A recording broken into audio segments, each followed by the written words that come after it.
Welcome to Champions Corner, where we have real talk with real caregivers, giving caregivers a voice to help them redefine their new normal and not feel so alone on their care journey, featuring the caregiving.com champions. Today, we'll be talking about dating and marriage while being a family caregiver. I'm your host, Christina Keys.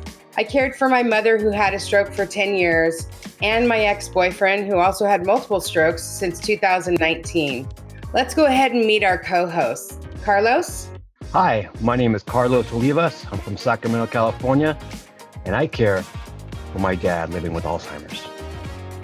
Hi, everyone. My name is Felicia Phillips. I am a native of Philadelphia, now living in Braselton, Georgia, and I was a caregiver for my father for the past 8 years. He passed away in December, and I'm currently a caregiver for my mother who has Alzheimer's, vascular dementia, and a host of chronic conditions.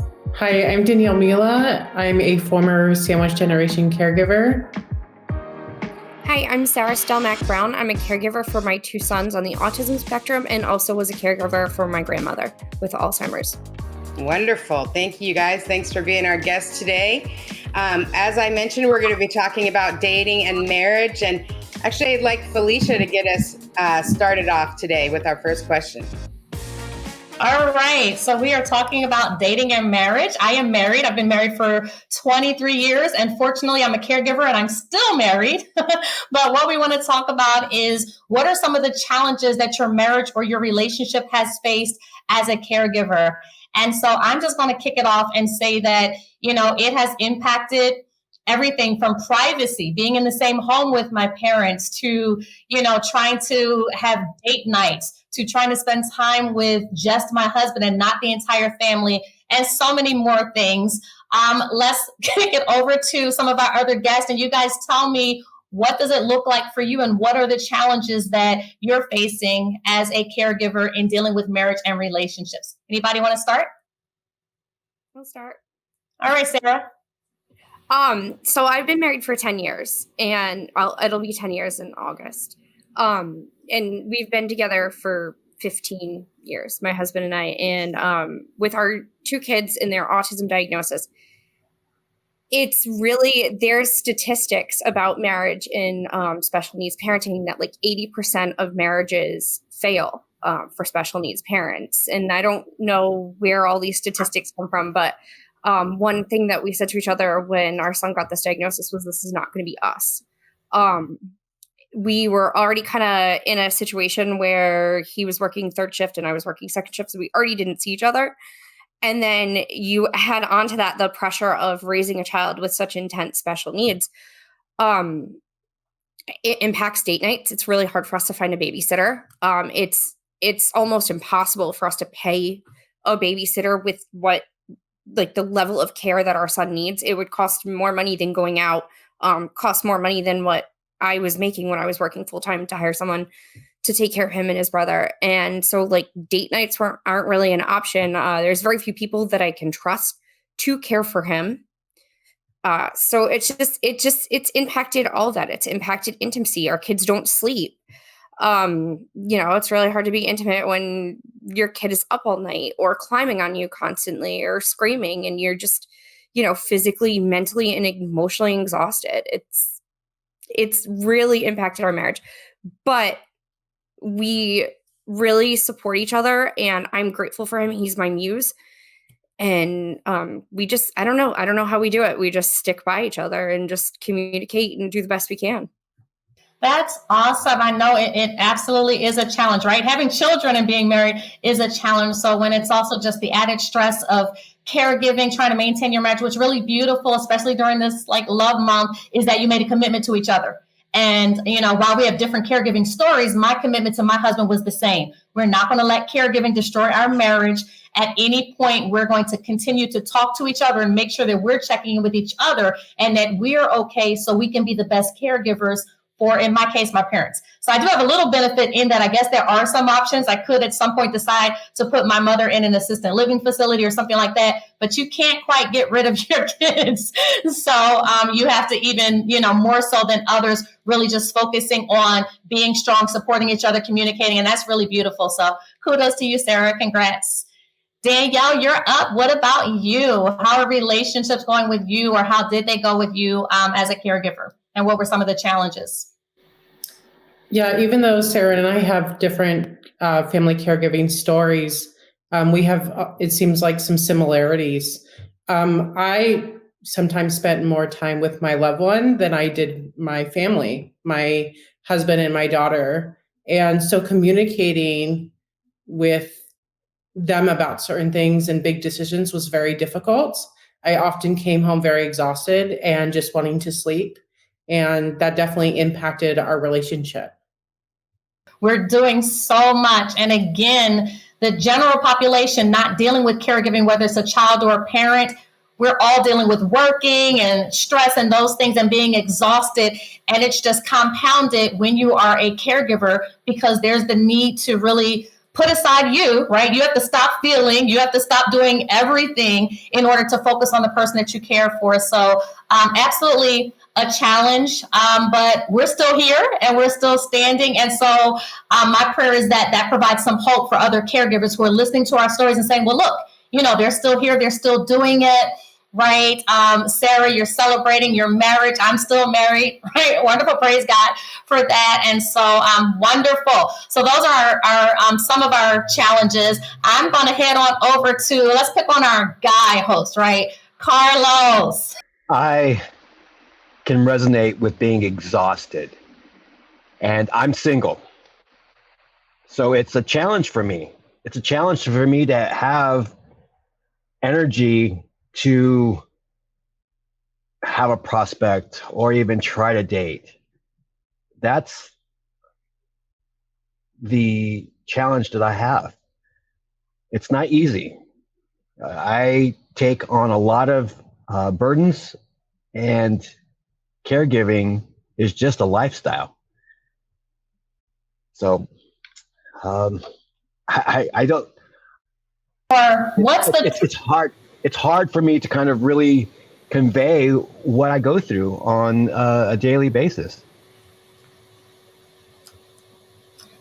So I'm going to dig just a little bit more, just because we've had some conversations, right, Carlos? So tell me, you have a prospective date, and you're like, I'm going to go for it, right? You know, I'm caregiving, and this is hard, but I really want this. What does that look like in terms of preparation, or in terms of actually, you know, being out in that space? What does that look like for you? Excuse me. Oh, you just choked me up. It takes extreme amount of effort. It takes a lot of planning. It takes coordinating with a care team. And it also takes pausing a little bit and understanding that I could be called away from my date. There could be an inconvenience at home with my dad, with the care team, and something may arise. It's not as smooth as butter. And I just have to be conscious about that. I have to understand that if I'm going into something, that person needs to be aware of what they're dealing with. And I have to be very transparent about my position as a caregiver. That makes sense. Absolutely. Thanks for sharing. Yeah. So my question is, what is your experience being single and dating as a family caregiver? And how do you communicate your caregiver role to potential partners? And that's something I deal with a lot. You know, it's meeting somebody and being open and laying it all out. I'm a caregiver. Things happen. And how do you really convey what expectations you have for a relationship? So let me ask in the group, what do you feel about? I mean, how do you feel about dating and caregiving? And I think there's only one other person here that's single, and that's Christina, right? Yeah, I've actually had both experiences, right? I was with Terry for we were together for 18 years. And one of the challenges, going back to the first question, was in that 18 years, when we first started dating, we were all in love. We got to go travel. We got to, make plans. We got to have a savings account. We got to do all these things. And then, we started dating in 2002 and we really built on our relationship and built on our dreams. Well, 2013, my mother had the stroke.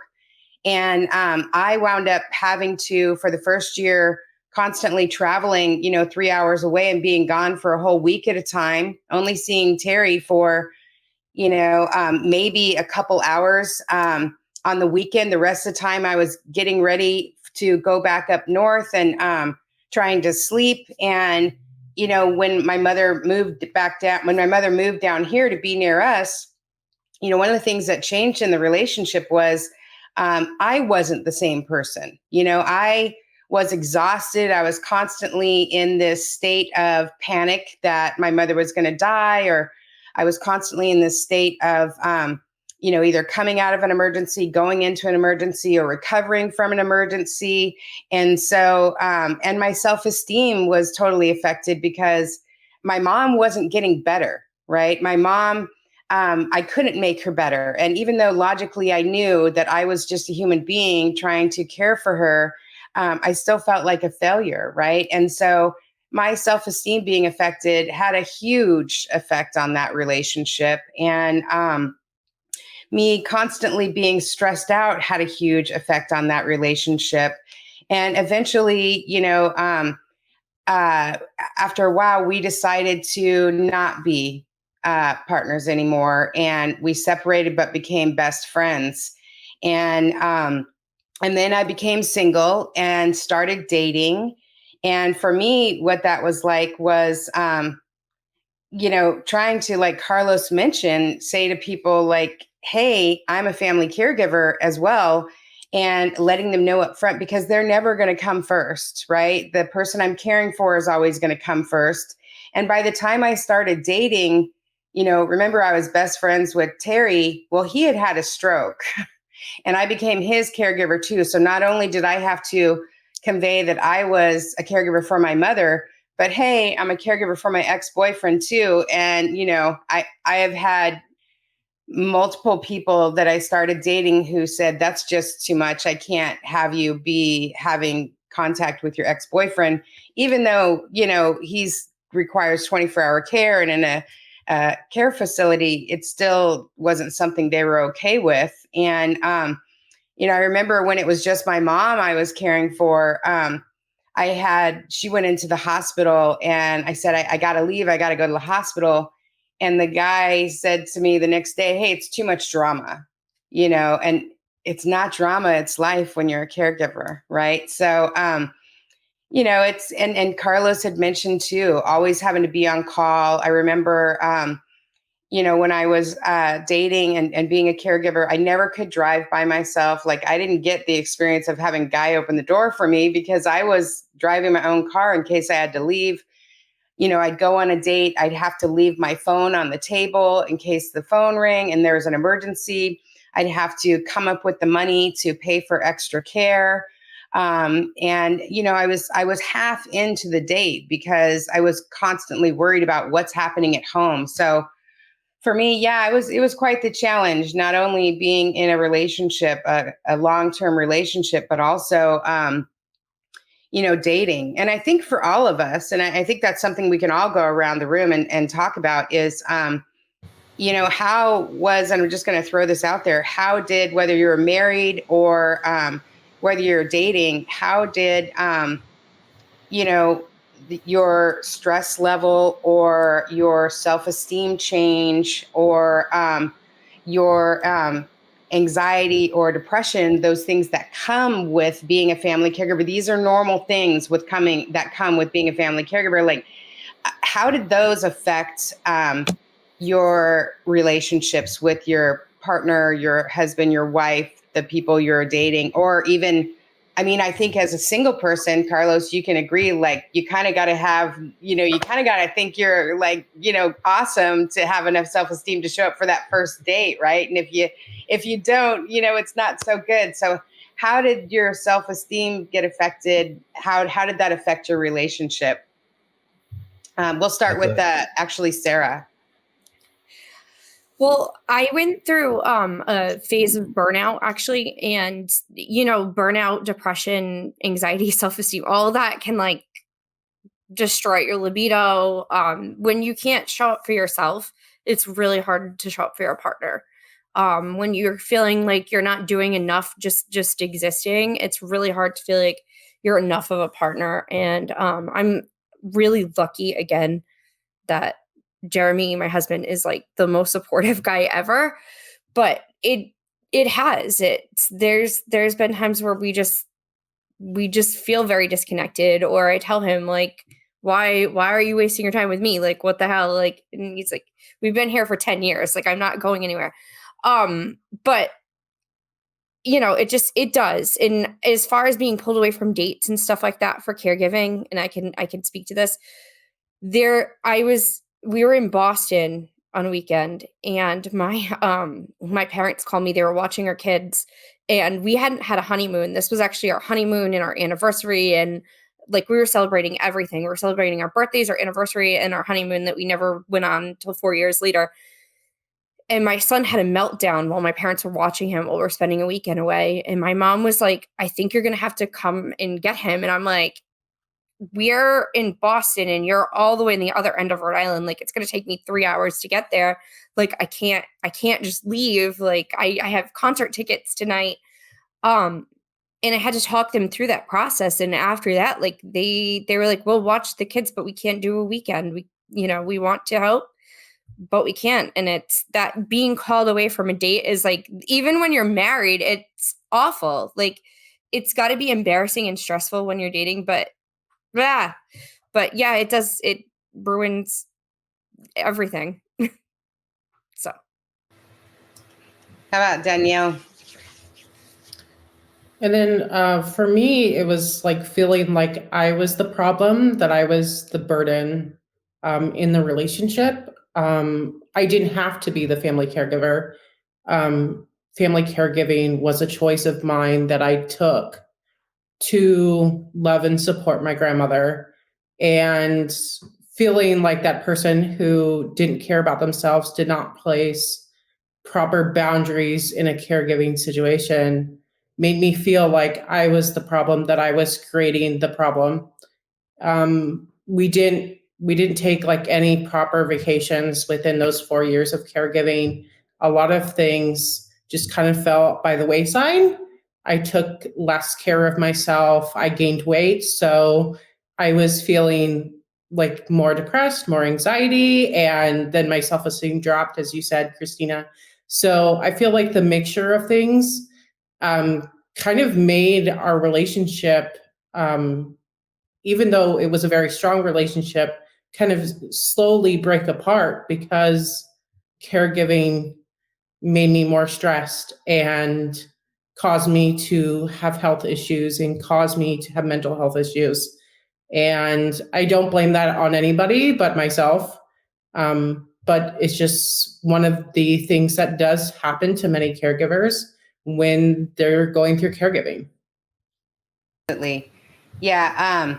And you talked about how you felt like you were the burden, right? I mean, in my relationship with Terry, I was more of the extrovert. I was the one who did all the planning, and all of a sudden I felt like I was not good enough, right? And you talked about gaining weight. I gained weight. I didn't have money anymore to buy the fancy makeup or the fancy clothes or to go get my nails done anymore. So that maintenance of just, keeping myself up. And even if I did, frankly, I was so exhausted, right? And even if I would have been able to go get my hair done, it was such the time. There were a few times that I was able to even just go get a haircut or something. And it was so much anxiety sitting in that chair thinking like, what if I got to be called away, right? And just feeling like I wasn't really that outgoing woman anymore. I wasn't that person who brought joy to the relationship anymore.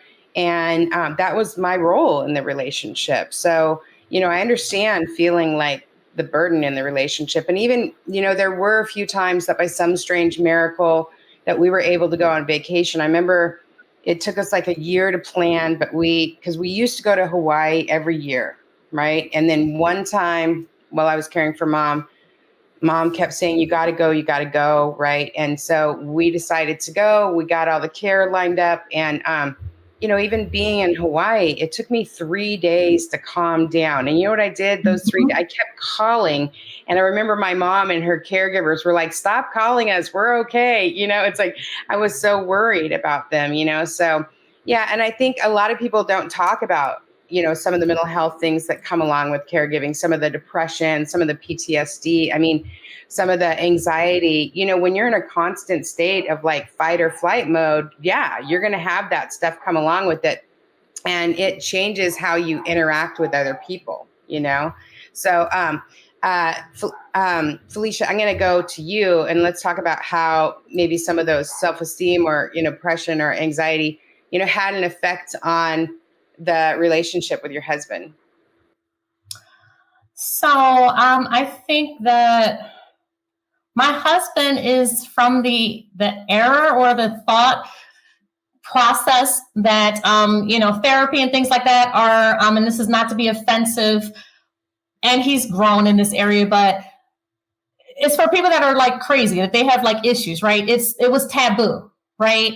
And so not something that you just do. I'm an advocate of therapy. I'm an advocate of checking in. So in fact, when I first became a caregiver, I immediately, not immediately, I'll be very honest, I sat in my office and cried all day long. And then I called my husband and I said, you have to give me some help. And so he found a therapist for me. But there are times when I think that even now, that it would be absolutely beneficial. I'm in grief support. I'm in an 8-week grief support group individual grief support, grief recovery, because my father just died in December. But then I also have found a therapist, and I start therapy again on Tuesday because I'm really in tune to how I'm feeling and what's going on and what's grief related, what's caregiver related, et cetera. My husband tends to hold things in. And so I think at this stage, even if it's just simply to figure out how in the world can I navigate dealing with my wife as a caregiver and grieving her father's loss, dealing with my mother-in-law who lives in our home, right? And she's grieving her husband. And then the fact that we're still caregivers for her and we're burnt out. So I am an advocate for therapy and for taking care of yourself. And I think that it would behoove anyone, whether it's you directly, your parent, your grandparent, et cetera, for those individuals to go ahead and get therapy. I also think it's important to carve out time, which is our challenge. Sort of like, I think Sarah said, we were night and day with our own schedules. Sometimes there are days when we're so focused on providing the care that we're not investing in our marriage and in the time. And for me, my love language is time, quality time, and touch. So what does that mean? If we're not spending time together, we could be in the house all day together. But if you're running around doing things for my mother, or, until about a month ago or so, doing things for my father, and we're not spending time, I feel that and I crave that. Right. And of course, obviously touch is not just sex, but that's a huge part of it. And so that's really important. And so I found that it is important to really communicate and to be intentional. So we have to be intentional about time together. We have to be intentional about getting out. And then, of course, you guys can see I love to get dressed up.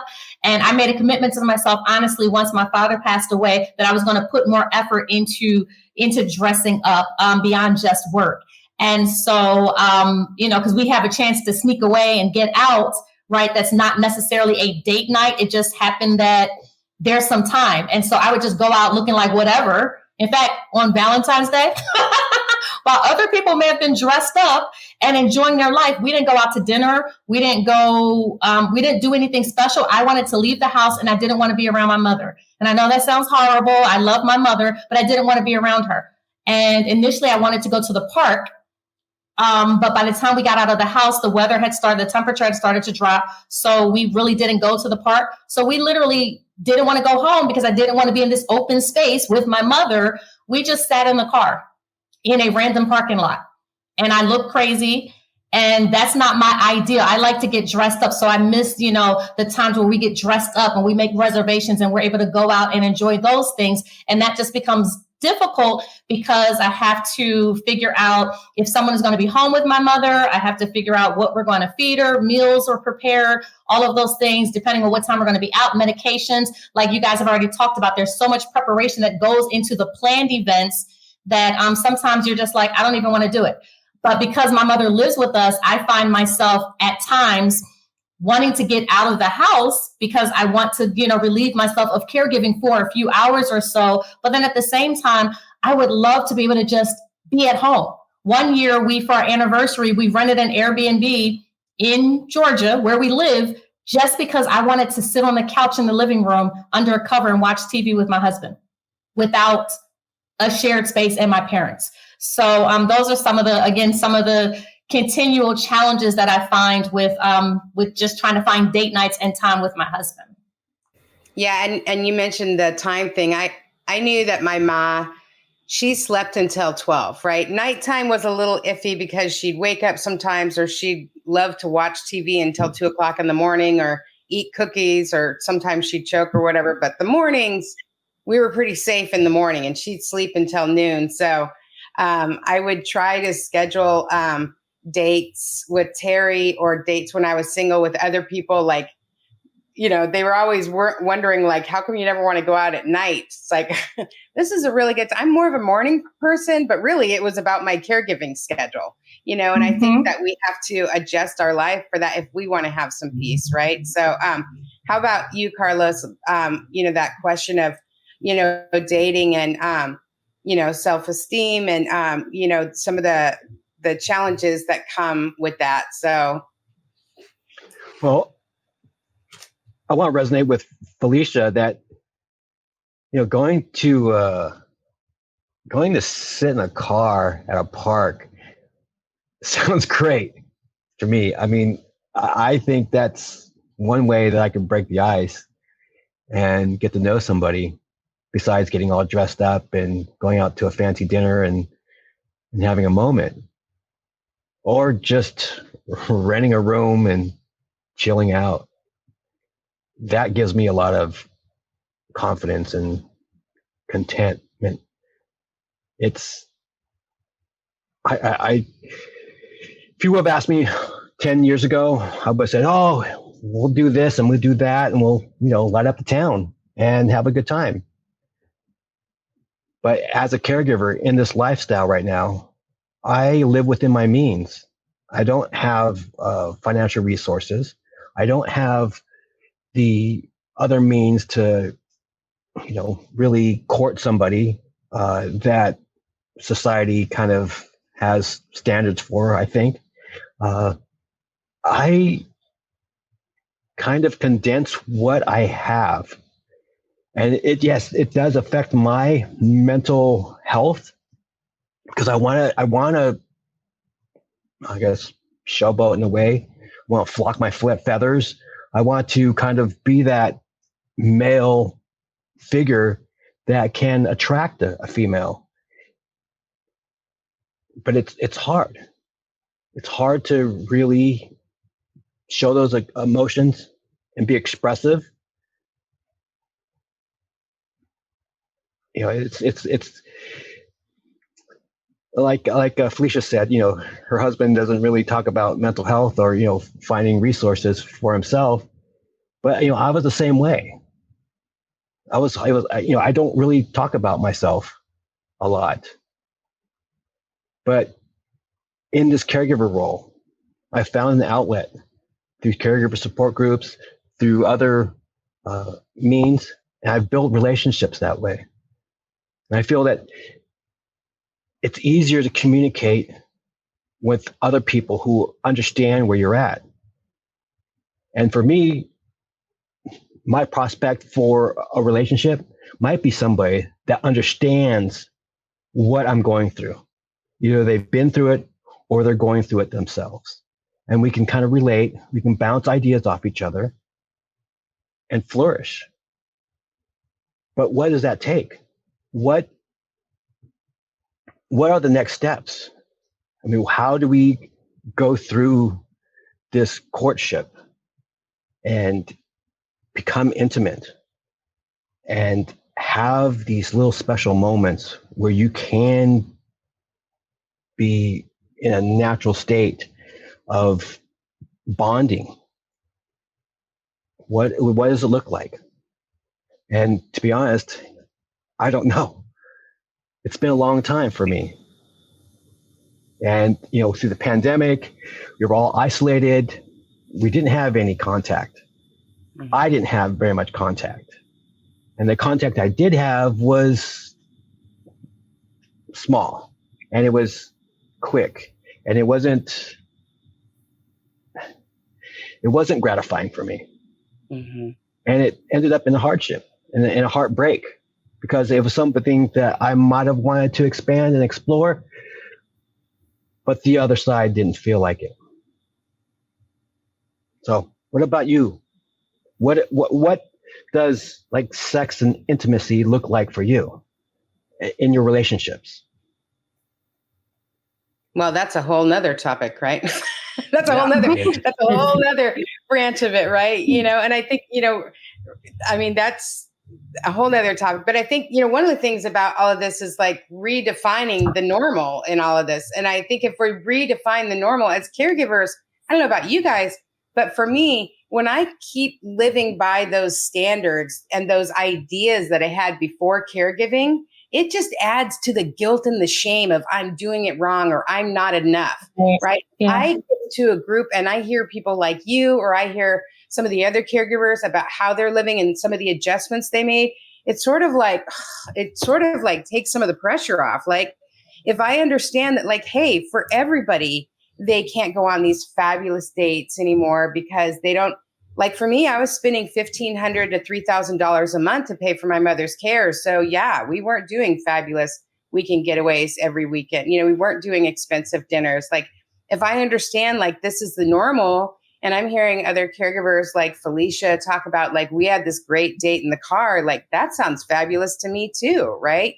That sounds like it can build intimacy, like there. So, but yeah, the whole like sex and intimacy thing, it's like I mentioned with Terry when we had the long-term relationship, self-esteem plays into that and time plays into that. But being single, oh my God, that's a whole nother thing, right? Being single, you go on all of these dates and then it's time for the night, right? The night, right? And typically, if you're single and you're a woman, that involves a lot of prep. It involves waxing, it involves nails, it involves all of these things. And I'm a family caregiver now. I don't have money for all of those things, right? So waxing is out because that's $100. So of course I've got to do shaving, and I'll buy a new razor for my mother, but I won't buy a new one for me. So we've got the whole chainsaw massacre thing going on my legs. It's like, it's not pretty. And then trying to find, something beautiful to wear when I haven't been able to shop for myself in a long time.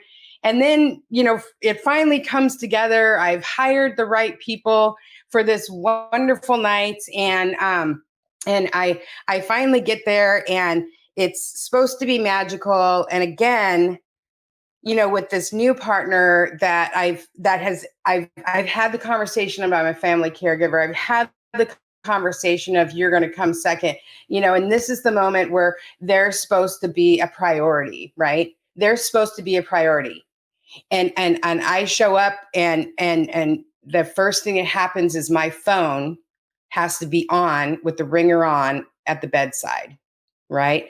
So it makes it a little challenging because what that says is, clearly this is going to be our life, right? So it definitely, I'm single still, right? And because I haven't found anybody who really gets that I'm willing to make them a priority as much as I can, but I still care for my ex-boyfriend and I can have to leave at any minute if there's some type of emergency with him, even though he is in a care facility and my care responsibilities are small.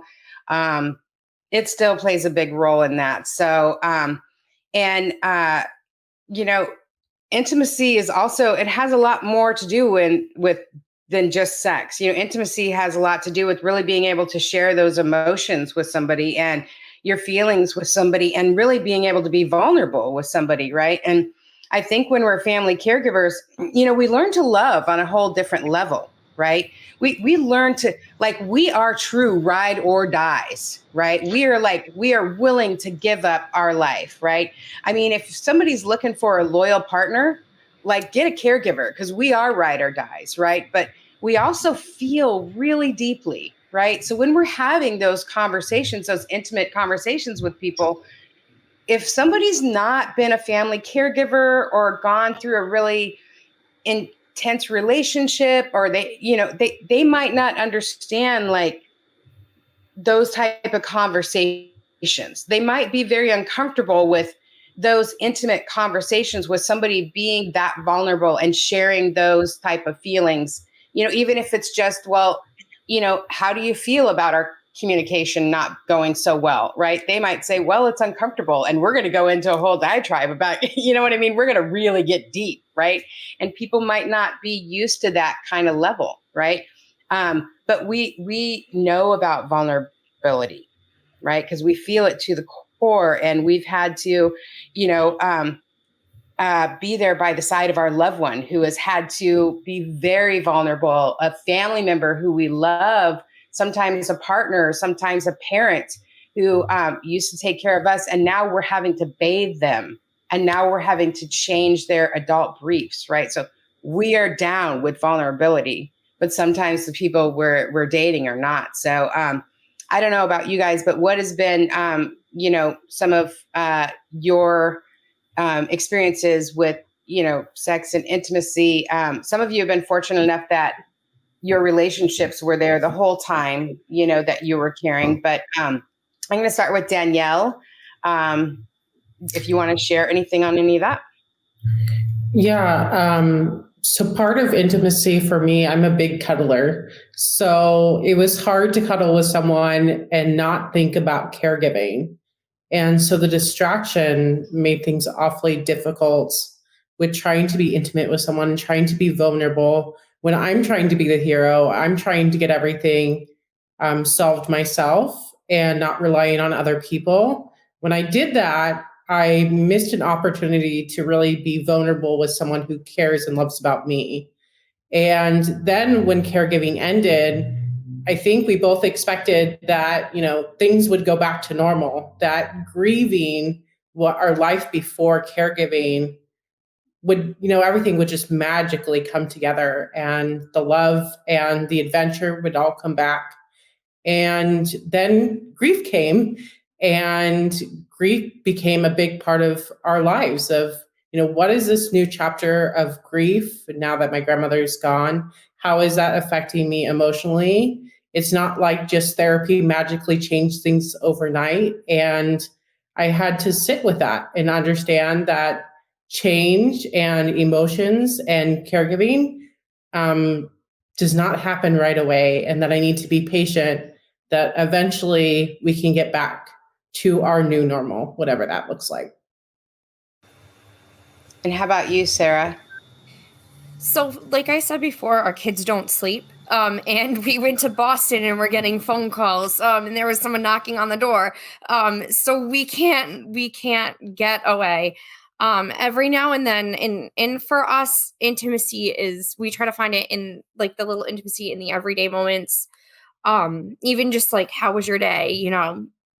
We really try. It's hard sometimes. There are days it doesn't happen. Just the communication aspect in the romantic aspect. But every now and then he gets a day off when the kids are both in school, or some kind of weird little schedule change, and we make the most of it. This past Monday we went on a hike. We went hiking for like 3 miles, and we held hands, and we had some alone time together afterwards. And we don't get that often, but when we do, we put everything we can into it. And it makes it special, having that. When we do have that time, we know that we need to cherish it and just appreciate each other more, because we know that those moments are fewer and further between every year. Our caregiving journey isn't going to end. We're probably going to be caring for our son until either our son passes or we pass. and we know this, like there, and that adds a whole other layer of burden and in a whole other, like, what's normal and new normal. People look forward to their kids moving out and having time alone when they get older, and we know we're not going to have that. So we make the best of every minute we got. Yeah, it's almost like, how in caregiving we had to sort of redefine self-care, and it wasn't these big spa days and vacations anymore. We had to pare it down to like 5 minutes, and 10 minutes. It's almost like with intimacy, we have to find those moments in those small things and those small gestures and those 5 minutes at a time, those great hugs, those great kisses, that we can steal in the moment, just and get as many of those in as we can, just to say, like, I do love you and you are a priority and our relationship is important to me. It is so important. You have no idea how important to me it is, but we have to redefine that as caregivers and get it in those small chunks so it can be, magical. So we're going to go to Felicia now.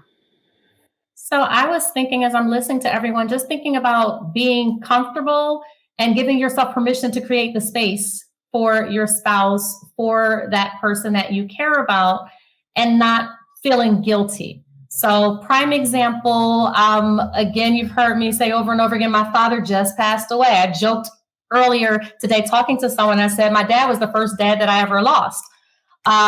So this was a new experience for me. And it was very stressful. And I really want a break. I want some time away. My husband and I are actually traveling next week.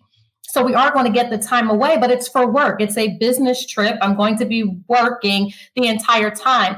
I have been telling him I need some time that's not work.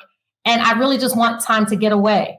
And guess what? It's not going to be time to go and, and have the best sex of my life. Like, I really want to be able to go somewhere and not have to wake up with an alarm and not have to work and not have to call and check in with my mother, any of those things. And I think that sometimes you feel guilty about wanting that and how often you actually need that. So there have been times when I've been away and I've come back home and then I felt guilty because maybe a day, 2 days, or a week later, I want another break. And it's like we don't give ourselves permission to have that need to connect with our spouse or to connect with our loved one, as in lover, right? The person that you're dating and or your spouse. So it's important to create that space and to be unapologetic about it. For me, I'm blessed in that, I guess, I should have an empty nest, but not only do I not have an empty nest because my mother is here, but my children are still at home. My youngest daughter is actually away in college, but my oldest daughter, she's 25 and she still lives at home. And so not only, was it my parents here, right, but it's my children are actually still here as well. But one day recently, after my father's passing, it was this moment. It was maybe one of the first days that this happened, because usually there's always someone at home because my father couldn't be left by himself. And so now that he's not here, we have these moments where I actually am home all alone. And so this one particular day, my daughter had gone back to school. My oldest daughter had gone to work. My mother went to the senior center. And I didn't even realize, because I'm so used to someone always being home. So I joked around with my business partners and I said, my daughter's at school. My other daughter's at home. I mean, my daughter's at work. My other daughter's at school. My mom's at the senior center. And you think that Robert and I might be enjoying some adult activities, but here we are, like, head into the computers and like working. And it didn't even occur to us, like, oh, wow, now's the time. So I think that it's important to create that space. And I'm talking now I'm actually talking specifically with sex. My husband does not like what he calls like programmed, which I like spontaneity too. But if spontaneity is not working, then I'm like, okay, Tuesday at 10. And he just absolutely is not that person. So you have to find what works for you. But I think that at the end of the day, find something that works and then work that, and don't feel that you have to apologize or feel bad about it. I am actually looking forward to, again, we're still looking for that. I just need 2 days away that's not related to work and where I'm not going to have to call and check in. Again, I do have the benefit of having a daughter at home. So while that can be a detriment at times, it's a benefit in that I can talk to her and say, hey, mommy and daddy need to get away for a couple of days. So I don't have to worry about, like some of you have mentioned, the thousands of dollars often that you may have to pay just to get the care for someone while you're away. But it's just a blessing for me that she is there in that regard. But I just want to get away and sleep. Like, I want to sleep. And Christine, I had that experience. We went on a cruise 2 years ago. It was the first time that we went away for longer than 4 days. And I was so burned out before that cruise. I looked awful. Like, my initial videos at the beginning of the cruise and how I looked by the end were completely different. And it literally took me 3 days to unwind. My husband got on the ship and was ready immediately. He wanted to go and do everything. And I was like, after just trying to stay awake through dinner. And I literally slept the first 3 days.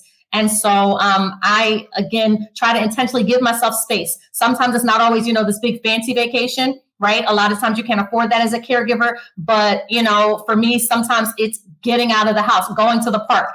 I like to exercise. It's walking, could be riding the bike, doing those things, and just making sure that you create the time, and you create the time as often as is reasonable. So that's a big thing, not feeling guilty if you just left the house yesterday. What do you mean you want to leave the house again, right?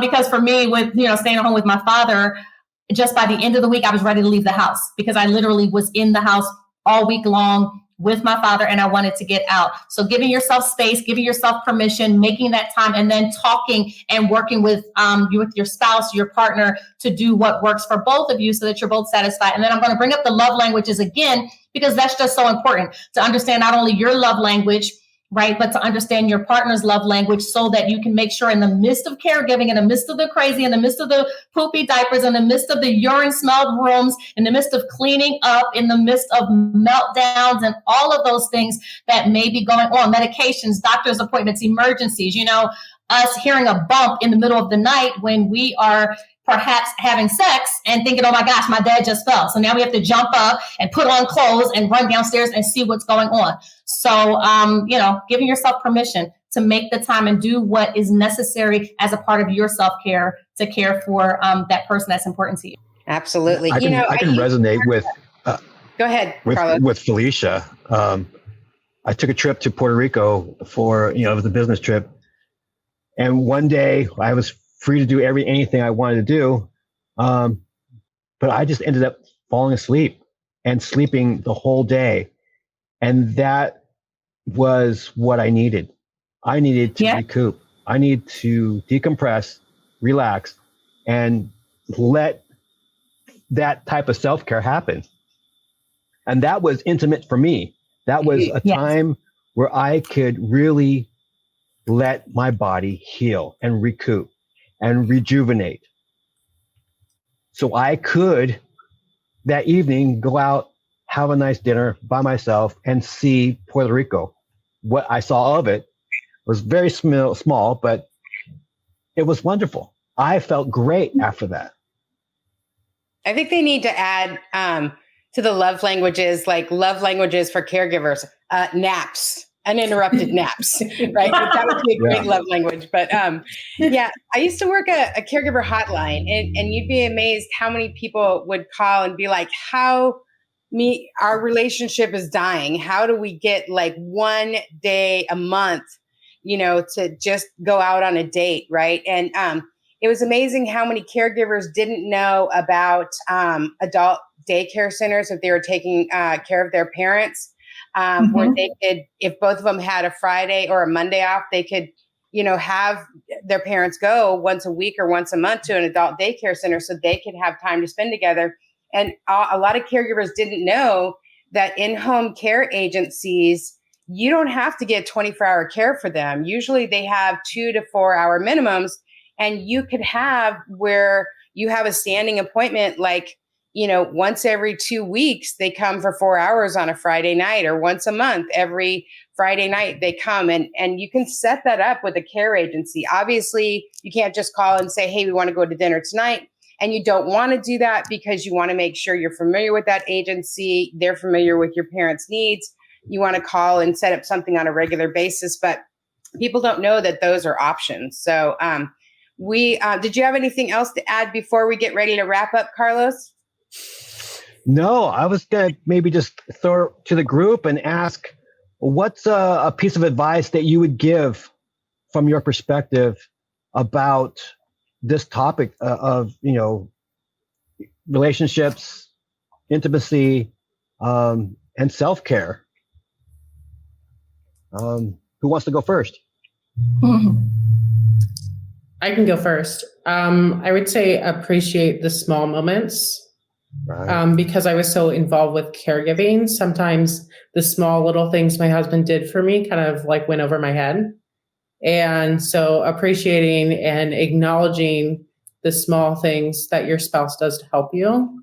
And then finding time. It doesn't have to be like, we're going to talk at 8 p.m. every night. Just like 10 minutes a day to check in with each other and find that time to communicate is really important. Yeah. That's great. Thank you for that. I think going back to what Christina said too about, we make pockets of time for ourselves, for self-care, and knowing that we are not going to have the weekend away anymore, knowing that we're not going to have the night out anymore, making that pocket of time, even if it's like a half hour or 15 minutes to just talk and treasure each other, the long extra hugs, or, the special dinner or whatever it is that you can do in home. That I think is so important. And also just listening to each other and reminding each other like, hey, I'm still here. Good. That's good. Thank you. Felicia, All right. What about you?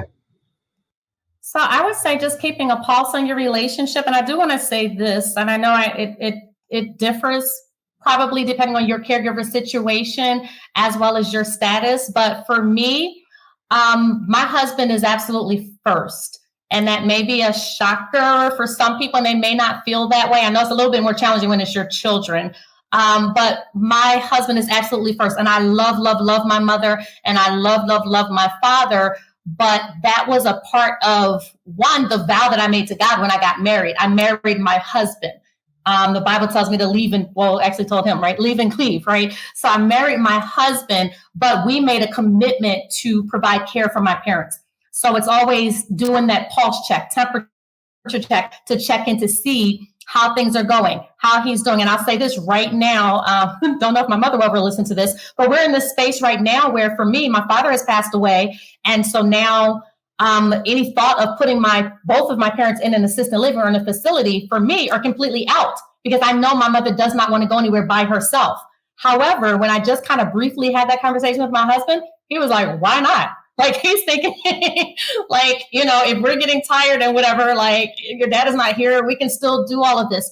And so that's really a conversation that we'll have to continue to explore and figure out what we're going to do. But I think he knows that he's first. At the end of the day, my husband is absolutely first. And it does not mean I don't love my mother. I love my mother any less. It doesn't mean that I'm not going to give her the care she needs. But the reality is, in order to provide the very best care for her, whether that is remaining at home with us or at some point later in years, she's only 74. So my grandmother died when she was like 91. So we're talking about, I could have 20 more years of this, right? So making sure that I'm doing a temperature check with my husband and that we're okay and that we have agreed upon the path forward, and then we don't make any drastic steps until we do. So he's not shipping her off to assisted living. And, I haven't made any permanent plans. We're still talking through what this looks like for us, and making sure that we're putting each other first, because at the end of the day, it's really the two of us that are making these decisions and have to be healthy so that we can then provide the best care for my mother. So I would say that for people that are in my particular situation. Yeah. And for Great. me, I think the biggest piece of advice I would give to anybody is it's okay to take a minute and say, hey, my life has dramatically changed. I'm now caring for a loved one. And it's okay for me to redefine what a relationship looks like for me, whether it's a marriage, whether it's dating. It's okay to do that. And that will take some of the stress off of us. So I want to thank you guys all for being here today and for sharing your stories. And I want to thank all the people who joined in and listened and watched this episode. Thank you so much for being here for Champions Corner, Real Talk with Real Caregivers. Make sure that you subscribe to the channel on YouTube so you don't miss any of the episodes. Like our next episode, we're going to be talking about life after caregiving, beyond the grief, walking through recovering as a caregiver. And make sure you like and follow caregiving.com on the social media channels. And if you'd like to apply to be a caregiving.com champion, you can go to caregiving.com/champion and apply, or you can text the word champion to 360-230-7736. You guys have a great day. Thank you so much, and we'll see you on the next episode of Champions Corner. Bye-bye. Bye. Bye.